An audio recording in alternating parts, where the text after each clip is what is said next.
game. Let me tell you, I hate when a momentum's killed because somebody's under a hood for two and a half minutes. but it doesn't have to. I remember when the NFL first started with replay. They had a time limit. And it was really, it drug out forever. And Tex Schramm, the late Tex Schramm, who was the godfather of the thing, it drove him nuts. He said, just follow the rule the way we wrote it. Yep. Here's Watts. And Houston will go with a timeout again. They're second, and we can then remind you not to miss college bowl games on NFL Network. Indiana and Oklahoma State in the 2007 Insight Bowl. Live from Tempe, Arizona, Monday at 6 Eastern on the NFL Network. So, Mike, you'll be in the booth there, 6 Eastern in the desert in December. What is that, 4 o'clock? And if you like offense, you're going to love Indiana, these Oklahoma two teams. State. Let me tell you, Kellen Lewis for Indiana, the quarterback, throwing to James Hardy, all 6 feet 7 inches of him at Indiana. With Marcus Thigpen, tailback. And is also a great kick returner. And Oklahoma State, Dantrell Savage, and Darius Bowman, Zach Robinson solidified the quarterback position. Yep. It's the defensive side of the football that's a little dicey for both. But there's one But problem. it's going to be fun to watch. But there's one problem. I just asked what time is it in the desert, and Mayock's eyes crossed. And, you know, I'm not sure. Listen, All Mayock knows is when the kicker kicks it in the air, He'll be there. Football. And he's going to be there. That's all that matters. The down remains third.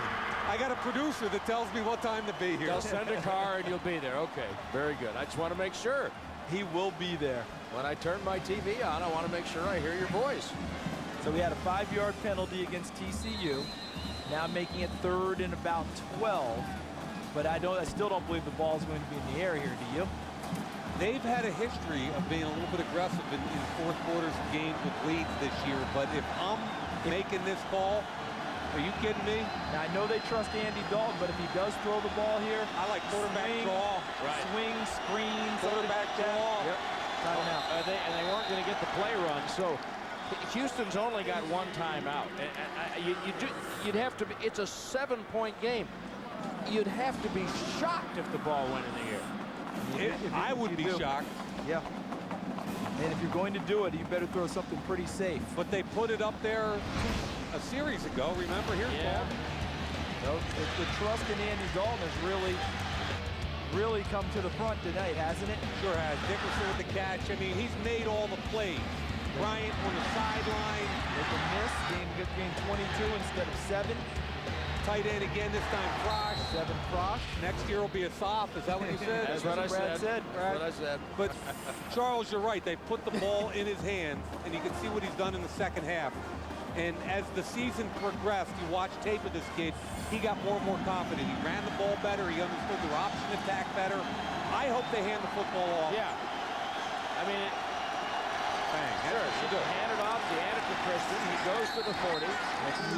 Houston's going to have to use the last timeout with 1:41. Now you're going to punt the ball away. I'm going to safe punt it Right. right over in the corner. Right. So there's no return.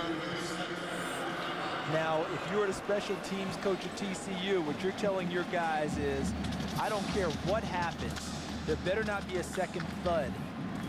The second thud's the killer, because that means the ball's blocked. Right. Double thud means you lose your scholarship. Double thud's a problem.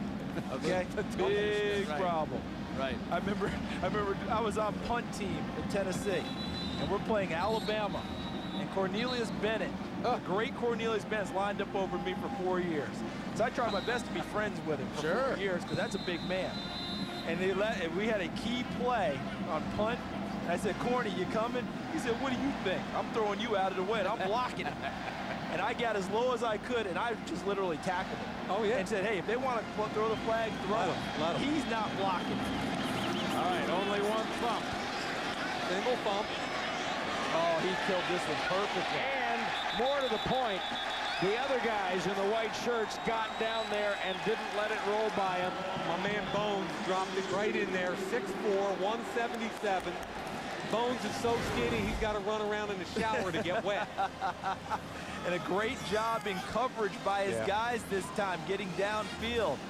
Who's that? 28. That's Colin Jones. He's made about 3 plays in the kicking game Yes, he tonight. has. He's Good been call, he's been a big factor in their special teams play all season long. He's actually had a blocked punt earlier this year. It just gets overlooked and overlooked and overlooked, but that's mean, the difference between that and letting it roll in the end zone, you're at the 20. Now they've got to go 98 yards with no timeouts in a minute 32.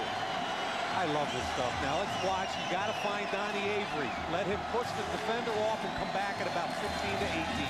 Three-man rush. There it is. And they're going to get a first down. Ron Harvey. Harvey, that's right. And see, that only took a couple of seconds. Very nicely done by Houston, but here's one thing to keep in mind. TCU on defense, I don't think you're going to see any type of a prevent defense. Will they loosen up a little bit? A little bit. But I don't think that they're going to be the ones going to back way off and let you eat up big chunks without having some pressure. Obviously, he was out of bounds because it's still second down. I thought he had the first down. I thought he had it too. But obviously he didn't, and it's second down at the 2. All the motion. It's all Ridge in motion. Rush 3, drop 8. Drop it down to Out of bounds, Avery. I'm trying to get too much here. Now you get to the first extra down. 3 yards doesn't mean much. I understand the first down. Now they've got to hustle. See, this is where Houston has to get up on the line of scrimmage, because as soon as the chains are set and the ball is spotted, the clock restarts. Right. 14 to Avery on that one. Ball signaled in play. 2, 3. They brought in 2 extra players on offense and called the play that way. Khan, a nice block in the backfield. Good job. And that time Avery looked like he wanted to dance up the sideline. That was well done there by Donnie Avery. And Avery picks up 13, so that's 27 to him on the last 2 plays. Still a minute 4. Raphael Priest is on Avery now. That's speed on speed. Would not surprise me if they show this 3-man front here, guys, and they start to bring some people. Sure. And play zone behind. Yes, exactly. There's 3. 3 coming. Taking a long time. Wrong way. Nicely completed pass, but Castile moved towards the middle of the field instead of trying to spin back outside. Now tick-tock. Second down. And TCU rotated defensive linemen to get fresh legs on the field to rush the passer. Yep. 3-man rush again. That was a great job by number 20, the corner, Nick Sanders. Flag is down.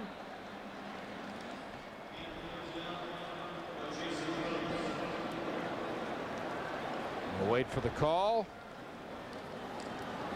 And then Mike will tell us what it was that Sanders did so well. Holding. Defense. Ooh, 10 yards. In the previous spot. The penalty results in a first down. What did Sanders do? They might have even called it on Sanders. He was in press coverage with safety help over the top, and they tried to roll to his man, Ron Harvey. He held him up at the line of scrimmage, I thought legally, but he may have held him. And Sanders is out of the ball game, guys. So number 9, Alex Ibolier, is in the ball game, and I don't think he's played a play on defense thus far tonight. No, he hasn't. So if you're the Houston coaching staff and you're seeing it, that's where you probably want to try and go with the football. This is him down here. We got some excitement yet. 34 seconds remain. They're half the field away. Too much time. He was over the line of scrimmage, wasn't he? It was very close. He's fortunate there's no flag on the play. The linesman was sitting right on the line of scrimmage and never reached for the flag. And it looks like Sanders is cramping up on the sidelines. Charles, as you said, you've got a redshirt freshman in there now who hasn't played the whole night. I formation him as best I can and try and find him. Here he goes. But what he's doing is they're shifting Priest to wherever Avery is going. Absolutely, but now you go weak side, there's a safety over the top. And they've got Aldridge out there with him. Keenum underneath to Avery. With your sideline. Good job. To the 33. Got out of bounds. 18 seconds remaining. They're making this interesting. This is fun, isn't it? Still a lot of rushing 3, dropping 8, though, isn't it? It really is. 97 yards, I guess, and here we go. Raphael Priest went with the deep guy because of the zone. I mean, I just know, just based on Gary Patterson's teams over the years, sitting back is not in his nature. Doesn't matter. The situation is one thing, but boy, I know he likes to get after people. Ortiz coming. And look at how calm Keenum was. We said that in the first quarter. His feet aren't dancing around. Everything's fine. I think when you rush 3 with a guy like this, you give him more space to maneuver, more ability to buy time, and that's what he does best. And Charles, I think we're going to start to see him heating them up a little bit. And you and I have talked about it from way back. I think you stay with what brought you to this dance, and what has held the University of Houston to 13 points has been heating them up. I think you have shifted defensive lineman again. Blake's on the field, 97. I believe Ortiz on the other side. Can they generate that type of a pass rush? 14 seconds left. Keenum wants Harvey in the end zone. Man. Double covered there. Looked like Bonner and Roach had an inside-outside. And TCU shifted, Mike, and went from a 3-man rush to a 4-man, but Tommy Blake wasn't able to get much of a push upfield. That was actually... It was the kid, Ibalye. And he almost didn't get back underneath in time. He's open. He's open. In the NFL, that's wide open. And see, if that ball, that ball is so close to being dropped in there. 8 seconds left. Touchdown and an extra point send us to overtime in the Texas Bowl. Look at this. And guys, it's down here. This is down on the bottom is Ibalye, and that's Avery. Only 8 They're not seconds. even looking at him. Roach got there and knocked it down. They didn't even look at Avery on a one-on-one with the freshman that hasn't played all night. They've got 1 tick left. They were trying to set up the Big Ben type play with Harvey, number 1, the big target at about 6'5". Wow. Nice job by Roach going up and high pointing the football and almost intercepting it, but not tipping it up. Here's what I know. Donnie Avery has 81 catches this year. He's your best football player. He had a one-on-one with a redshirt freshman that hasn't played all night. TCU screaming for a timeout. They were fortunate. You saw those 3 frogs hop onto the lily pad late. See, they were trying to make changes with their D-line, but when I see Chase Ortiz running off the field in this situation, I know that's a mistake. Right. Somebody's out there that's not supposed to be. And Keenum, with 1 second left, coming over to the Houston fans who are left saying, let me hear you. Hey, both these teams are gassed. I'm amazed that Keenum has got the energy to exhort these fans. As much as he's run around tonight and taking the hits. You obviously just don't remember being that age. I'm closer than you are, pal. Yeah, but I remember being that age and having that energy. Woo. Yeah, you're a lot closer, and thank you for pointing that out. Hey, this has been fun, guys. I mean, they started this drive on the 3-yard line. Right, that's right. With 1:32 remaining. And no timeouts. No timeouts. The ball's on the 19-yard line, 1 tick.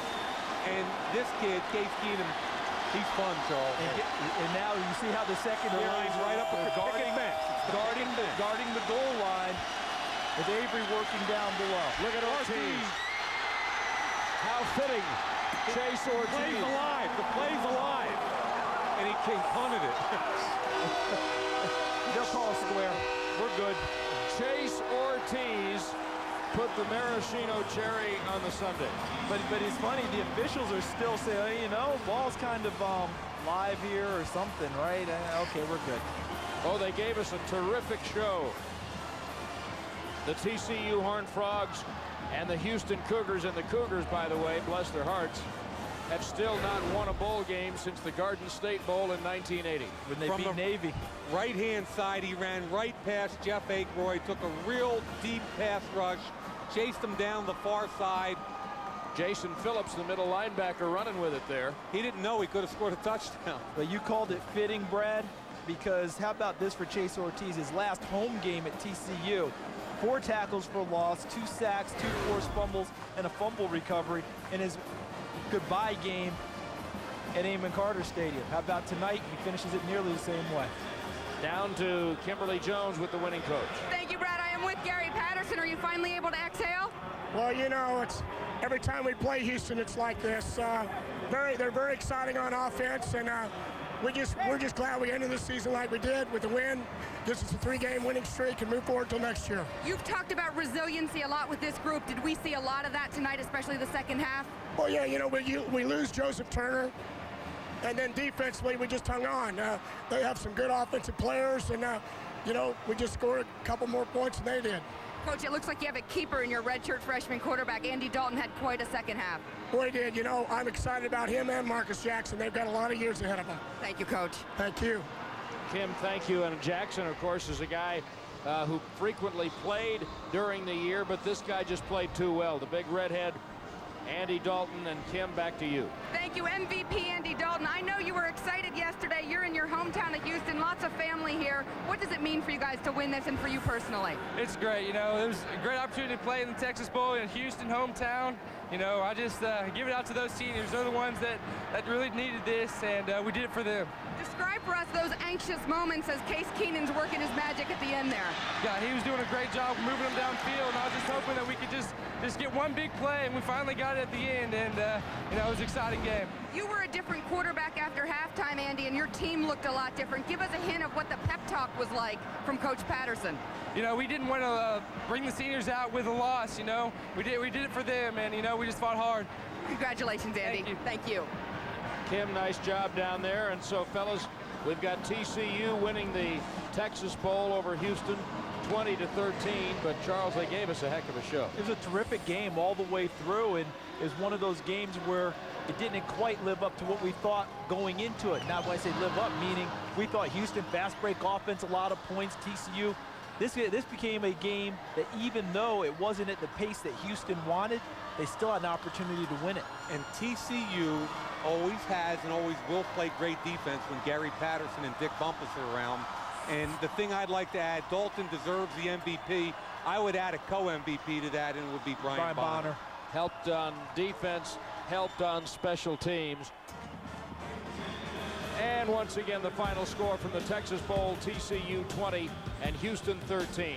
Be sure to join us again Monday evening as our college football coverage continues with the Insight.com Bowl featuring the Indiana Hoosiers taking on the Oklahoma State Cowboys. Coverage begins at 6 Eastern. And coming up on the NFL Network, stay tuned for total access for all the latest news from around the NFL, including the Patriots' path to perfection as New England gets ready to take on the New York Giants tomorrow night right here on the NFL Network. Our pregame coverage begins at 2 o'clock. Once again, the final score from the Texas Bowl in Houston, TCU 20, Houston 13. For Mike Mayock, Charles Davis, Kim Jones, and our entire NFL Network team, I'm Brad Sham. So long, everybody, from Houston. Total Access is next.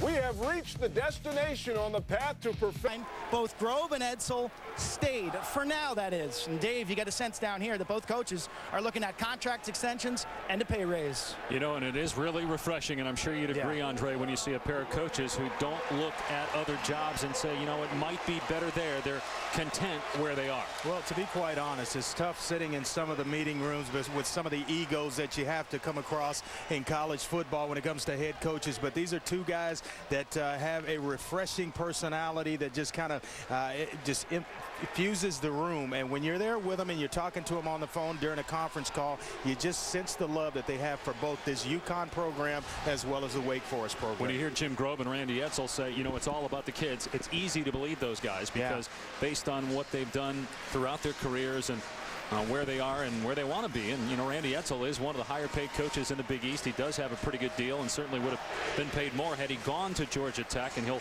likely get an extension. And then you have Jim Grove on the other side, who's in the middle of a 10-year deal he signed earlier this decade. But he's the kind of guy that wants to see it through. And, you know, when you have Arkansas, Michigan, Colin, Nebraska, I mean, those are three of the better programs in the country. Absolutely. And you can see why they recruit so well. It's because they're so believable. The personalities are that's it just kind of exuberate the family atmosphere when you go to Wake Forest. You talk to Randy Edsel at UConn. It's that family feeling that you get when you're a kid being recruited by these two head coaches. We've got some dynamic return men in this football game today. UConn will open things up. That may be the difference. Branch could be, yeah. Look at that, 2 touchdowns for Tyvon Branch. Larry Taylor is also back. He's got a punt return for a touchdown. We mentioned Kenny Moore in the open. He's got a return for a score. Kevin Marion for Wake has a return for a TD. They don't really know how fast Larry Taylor is. They just know he's quick and he's fast and he's exciting. So don't blink, because you may miss something when he gets his hands on the ball. Watching some film as well on Tyron Branch. He's something else. And here is Branch. He'll take it at the 4-yard line for Connecticut. And gets dumped at the 22. Tyler Lorenzen, the UConn quarterback, and now for the Huskies offensive starters, brought to you by Samsung Mobile. Here is Lorenzen. Anchoring our offensive line, we got Donald Thomas, the senior, and our glorified lineman, tight end, Steve Brous, and the man with the dreads, our running back, Andre Dixon, and of course, Larry Taylor, a.k.a. Plies, playing in his last game. And you saw DJ Hernandez among the starting players for Connecticut, and he's now a wide receiver. He was a quarterback the last couple of years, but Tyler Lorenzen, a transfer from Iowa State, did a great job, threw only 5 interceptions during the regular season. From the 22, Lorenzen to throw on first down, and it's incomplete, intended for Terrence Jeffers, right through his hands at the 30. Now for the Wake Forest defensive lineup, brought to you by Samsung Mobile. Here is Jeremy Thompson. Making his last collegiate start, number 95, the Stookie Dookie, Zach Stooks. The linebackers, AC the Freak, Aaron Curry. The DBs, Mr. Electricity, Alfonso Smith. And Smith tied for the nation's lead in interceptions with 8. 3 of those returned for touchdowns. On the first play of the year against Boston College's Matt Ryan, he had a pick 6. Running play that goes nowhere. Brown taken down by Chance McClintock, a first-year starter. And we talked about Alfonso Smith. Not only 8 interceptions, but 4 forced fumbles and a blocked kick. Well, out of the 8 interceptions, 3 of them went back for touchdowns. And you mentioned the fact he's tied in the country for the lead with 8 picks, but he is a fantastic player from Pahokee, Florida, Pahokee High School, just a junior, but he can man the edge of that Wake Forest defense. And on the first series, UConn faced with a 3rd down and long. That's Taylor in motion. Dixon in the backfield with Lorenzen. Pressure coming, and Lorenzen's pass is complete. But Connecticut going to be well short of a first down. It was caught by Brad Cunyu, his 25th catch of the season, but Chip Vaughn, the strong safety, team leader in tackles, made the play. Yeah, Brad Cunyu, he's got all-world straight-ahead speed. The coaches describe him maybe one of the fastest players on this UConn team, but it's Kenny Moore. Kenny Moore getting ready to get himself set and get back for a punt return here. This is an exciting player. Returned a punt, 55 yards for a touchdown earlier this season. He is lightning in a bottle. Desi Cullen will boot it away from him, or at least attempt to, but Moore back, and that's got to be interference, and there comes the flag. Ball loose. Connecticut's going to recover, but a penalty marker down, and this will be interference on Terry Baltimore of UConn. It gets down there just a little bit early. You got to know where you are on the field, find the ball as it's in flight. Terry Baltimore just kind of lost track of things. He's going to get a little counsel right there from little counseling from the head coach. Never want that meeting when the head coach is waiting on you to come off the field. Never want that old arm wrapped around you. Kick catching interference on the kicking team. 15-yard penalty from the spot of the foul. First down. We have SEC officials here today.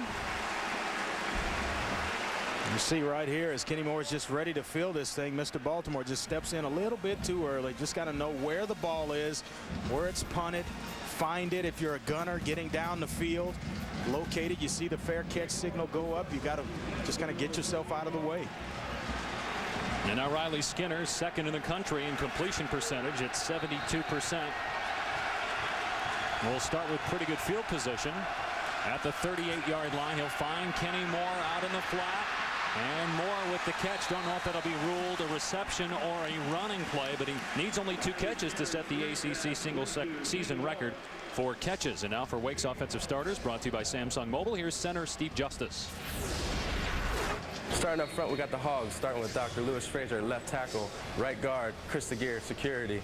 Back in the back, we're going to be protecting Riley Skinner at quarterback and paving the way for Josh Speed Demon Adams. Adams, a redshirt freshman who was the ACC Rookie of the Year. That was a reception by Moore, so he's just one shy of tying Torrey Holt's ACC record as Adams breaks free into the secondary, down to the 42-yard line before Robert Vaughn perhaps makes a touchdown-saving tackle. Boy, he gets two nice blocks from Lewis Frazier, the left tackle, and Barrett McMillan, the left guard. They open up a nice big hole for Josh Adams, the freshman, and they wanted to take the red shirt off him last year. Got really, really close, almost played him, but it didn't happen, and now they are the beneficiary of 4 nice years from the young freshman. And Jim Grobe normally redshirts just about everybody, and that's one of the reasons why he decided to sit Adams, and it paid off big this year. UConn does a good job stuffing him here, though. Nothing there for Adams on 1st down and 10. And now for Connecticut's defensive starters, brought to you by Samsung Mobile. Here's cornerback Darius Butler.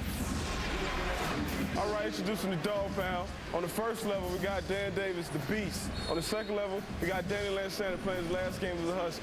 Third level, the Speed Demon, Tavon Branch. Yours truly. He mentioned Danny Lansana. He was a first-team All-Big East performer, led the team in tackles this year. 2nd down and 10 from the UConn 42. Skinner had it knocked loose, but he recovers. Good play that time by Cody Brown, who has 6.5 sacks on the year. Well, they say he has great hands and maybe the best athlete of the guys up front. Watch him on just a nice pass rush move. Didn't give a whole lot and just wins getting around the edge. And you're going to go right by the quarterback, reach in there, try to find the football. Cody Brown, nice play off the edge from the defensive side of the football.